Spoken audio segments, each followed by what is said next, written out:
Welcome friends, তোমরা সকলে কেমন আছো? আশা করি ভালো আছো।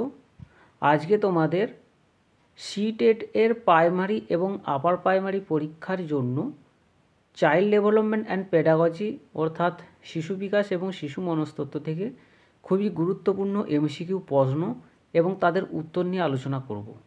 আর এখানে যে বিষয়গুলো আলোচনা করা হবে এটা সিটেটের প্রাইমারি এবং আপার প্রাইমারি ছাড়াও তোমাদের ওএসডব্লিউবি অর্থাৎ ওয়েস্ট বেঙ্গলের প্রাইমারি এবং আপার প্রাইমারির শিশু বিকাশ এবং শিশু মনস্তত্ত্বর ক্ষেত্রেও এটা উপযোগী। তো চ্যানেলে নতুন হয়ে থাকলে চ্যানেলটিকে সাবস্ক্রাইব করে দিও এবং ভিডিওটি ভালো লাগলে লাইক শেয়ার এবং কমেন্ট করে দিও। দেখো এখানে প্রথম যে প্রশ্নটা আছে 1 নম্বরের, যে নতুন স্কিমার গঠনকে কি বলা হয়? অপশন এ সহযোজন, তারপরে দেওয়া আছে আত্মীকরণ, অভিযোজন নাকি শিখন। তো নতুন স্কিমার গঠনকে বলা হয় সহযোজন। 2 নম্বর প্রশ্ন, পিঁয়াজের তত্ত্ব অনুসারে কোন বয়সের শিশুদের মধ্যে আরোহী চিন্তন লক্ষ্য করা যায়? দেখো প্রথম অপশান দেওয়া আছে 0 থেকে 2 বছর, তারপরে দেওয়া আছে 7 থেকে 11 বছর, পরের অপশান হচ্ছে 2 থেকে 7 বছর এবং শেষ যে অপশান দেওয়া আছে সেটা হচ্ছে 11 বছর। তো পিঁয়াজের তত্ত্ব অনুসারে কোন বয়সের শিশুদের মধ্যে আরোহী চিন্তন লক্ষ্য করা যায়? তো পিঁয়াজের তত্ত্ব অনুসারে 7 থেকে 11 বছরের শিশুদের মধ্যে আরোহী চিন্তন লক্ষ্য করা যায়। 3 নম্বর প্রশ্ন, পিঁয়াজের তত্ত্ব অনুসারে কোন বয়সের শিশুদের মধ্যে অবরোহী চিন্তন থাকে? অপশান এ 0 থেকে 2 বছরের, এটা থেকে হতো 0 থেকে 2 বছর, অপশান বি 2 থেকে 7 বছর, অপশান সি 7 থেকে 11 বছর আর অপশান ডি হচ্ছে 11 বছর। তো 3 নম্বর যে প্রশ্নটা, যে পিঁয়াজের তত্ত্ব অনুসারে 11 বছর বয়সের শিশুদের মধ্যে, দেখো এখানে শেষ যে অপশানটা আছে 11 বছর বয়সের শিশুদের মধ্যে অবরোহী চিন্তন থাকে, অবরোহী চিন্তন থাকে।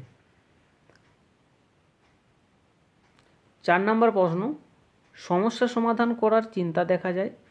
অপশান এ সংবেদন সঞ্চালনমূলক স্তরে, প্রাক ধারণামূলক স্তরে, মূর্ত সক্রিয়তা স্তরে, নিয়মতান্ত্রিক সক্রিয়তা স্তরে। তো সমস্যা সমাধান করার চিন্তা দেখা যায় নিয়মতান্ত্রিক সক্রিয়তার স্তরে, নিয়মতান্ত্রিক সক্রিয়তার স্তরে। 5 নম্বর প্রশ্ন, কোন বয়সের শিশুদের মধ্যে সমস্যা সমাধানের চিন্তন দেখা যায়? অপশান এ 0 থেকে 2 বছর, অপশান সি 7 থেকে 11 বছর, এখানে অপশানগুলো একটু হেরফের করা আছে, অপশান বি 2 থেকে 7 বছর আর অপশান ডি হচ্ছে 11 বছরের পর। তো কোন বয়সে শিশুদের মধ্যে সমস্যা সমাধানের চিন্তন দেখা যায়? এটা হবে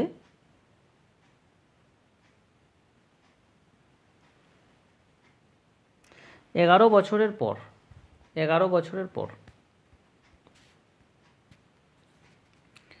6 নম্বর প্রশ্ন, পিঁয়াজের তত্ত্ব অনুসারে জীবন বিকাশের কোন স্তর অধিক উন্নত? সংবেদন সঞ্চালনমূলক স্তর, মূর্ত সক্রিয়তা স্তর, নিয়মতান্ত্রিক সক্রিয়তা স্তর নাকি প্রাক ধারণামূলক স্তর। তো পিঁয়াজের তত্ত্ব অনুসারে জীবন বিকাশের কোন স্তর অধিক উন্নত? না, পিঁয়াজের তত্ত্ব অনুসারে নিয়মতান্ত্রিক সক্রিয়তা স্তর হচ্ছে অধিক উন্নত। 7 নম্বর প্রশ্ন, নিচের কোনটি নৈতিকতা বিকাশের ক্ষেত্রে সঠিক নয়? দেখো এখানে অপশান এ দেওয়া আছে নৈতিকতা হলো জন্মগত প্রবণতা, পরের অপশান নৈতিকতা হলো ঠিক বা ভুল বিচারকরণের নীতি, তৃতীয় অপশান নৈতিকতা হলো পরিস্থিতি অনুযায়ী কাজের বিধি আর অপশান ডি হলো নৈতিকতা হলো সামাজিক মূল্যবোধ। সঠিক নয় বলেছে, ঠিক আছে, নিজের কোনটি নৈতিকতা বিকাশের সঠিক নয়। তো নৈতিকতা বিকাশের ক্ষেত্রে সঠিক নয় হচ্ছে নৈতিকতা হচ্ছে জন্মগত প্রবণতা, এটা ভুল, ঠিক আছে। তো নৈতিকতা কি? নৈতিকতা হলো ঠিক বা ভুল বিচারকরণের নীতি, নৈতিকতা হলো পরিস্থিতি অনুযায়ী কাজের বিধি, মানে কাজের বিধি আর নৈতিকতা হলো সামাজিক মূল্যবোধ। এই তিনটে ঠিক আছে, কিন্তু অপশান এ যেটা আছে সেটা ভুল। নৈতিকতা হলো জন্মগত প্রবণতা, তো এটা হচ্ছে ভুল। 8 নম্বর প্রশ্ন, কোহলবার্গের মতে শিশুর নৈতিক বিকাশে অপরিহার্য উপাদান হলো অপশান এ ভালো মন্দের বিচার, পরের অপশান উচিত বিচার করা, তৃতীয় অপশান যুক্তি করা, আর অপশান ডি হচ্ছে নৈতিক দ্বন্দ্ব তৈরি করা।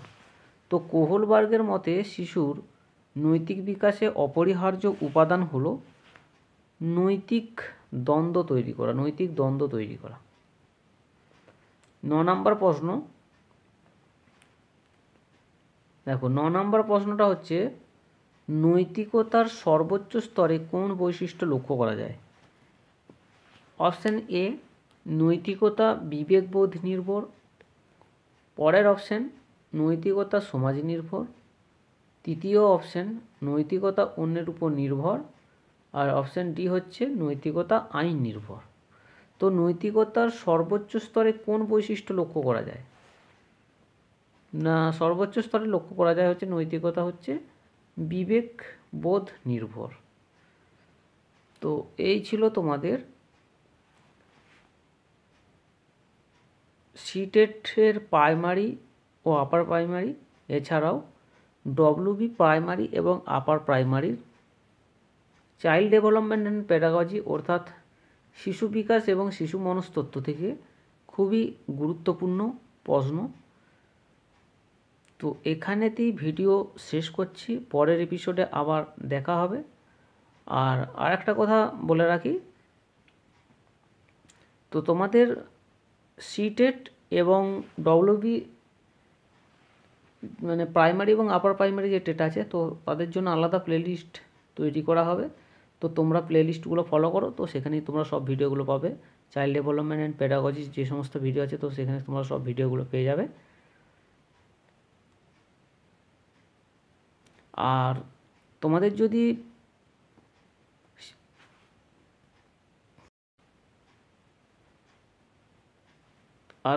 যদি বিস্তারিত ভিডিও প্রয়োজন হয়, অর্থাৎ সিলেবাসের মধ্যে যে মানে টপিক অনুযায়ী, তো সেটাও তোমরা কমেন্ট বক্সে জানাতে পারো। এমসিকিউ টাইপের তোমাদের ভিডিও লাগবে নাকি টপিক অনুযায়ী তোমাদের ভিডিও লাগবে, তো সেটা তোমরা কমেন্ট বক্সে জানাবে। তো সেই অনুযায়ী ভিডিও তৈরি করার চেষ্টা করব। তো এখানেতেই ভিডিও শেষ করছি, পরের এপিসোডে আবার দেখা হবে। আর ভিডিওর মধ্যে যদি কোথাও কোনো ভুল হয়ে থাকে তো কমেন্ট বক্সে অবশ্যই জানিয়ে দেবে, ঠিক আছে?